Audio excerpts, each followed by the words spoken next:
అర్పించండి.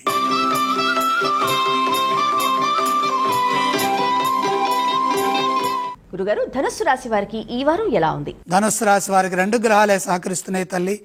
3లో రాహువు, 7లో గురువు. ముఖ్య కార్యక్రమాల్లో విజయం లభిస్తుంది.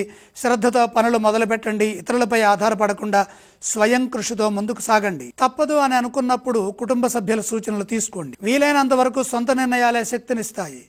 పనులు ఆలస్యమైన సకాలంలో మీ కర్తవ్యాలను మీరు ప్రారంభించిన తర్వాత వాయిదా వేయకుండా నిరంతర సాధనతో పనిచేస్తే ఎటువంటి విఘ్నాలు రాకుండా విజయం సొంతమవుతుంది. పట్టుదల విజయాన్ని ఇస్తుంది. దేనికి వెనకడుగు వేయొద్దు, అధైర్యపడవద్దు.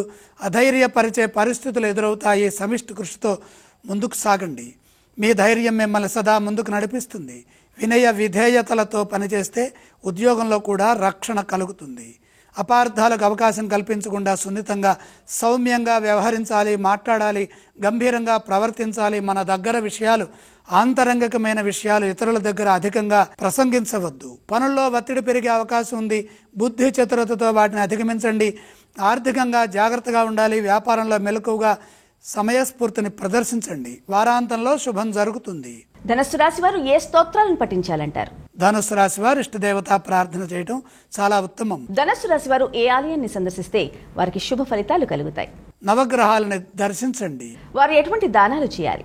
నవధాన్యం అగ్ని భగవానుడికి సమర్పించండి.